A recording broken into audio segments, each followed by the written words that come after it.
वजीर-ए-आजम नरेंद्र मोदी ने आज उत्तर प्रदेश वाराणसी के बनारस रेलवे स्टेशन से 4 नई वंदे भारत एक्सप्रेस ट्रेनों को झंडी दिखाकर रवाना किया।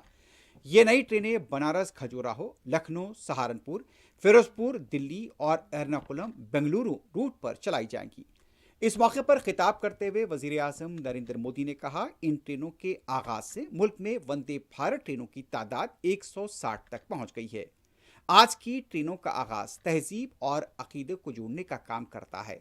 इन ट्रेनों का आगाज विरासत के इन शहरों को मुल्क की तरक्की की तरफ जोड़ने के लिए अहम कदम है। इस मौके पर उत्तर प्रदेश के वजीर आला योगी आदित्यनाथ और दूसरे भी मौजूद थे। वजीर आजम नरेंद्र मोदी ने ट्रेन में सफर भी किया और तुलबा और दूसरे मुसाफिरीन से भी बातचीत की। वंदे भारत के नेटवर्क से जुड़ रहे हैं तो एक तरह भारत की संस्कृति, आस्था और विकास की यात्रा को जोड़ने का भी काम हुआ है। ये भारत की विरासत के शहरों को देश के विकास का प्रतीक बनाने की तरफ एक अहम कदम है।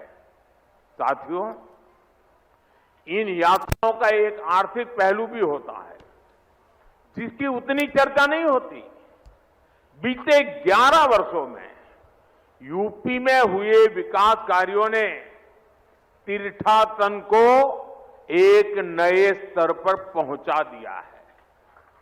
पिछले साल बाबा विश्वनाथ के दर्शन के लिए 11 करोड़ श्रद्धालु काशी आए थे।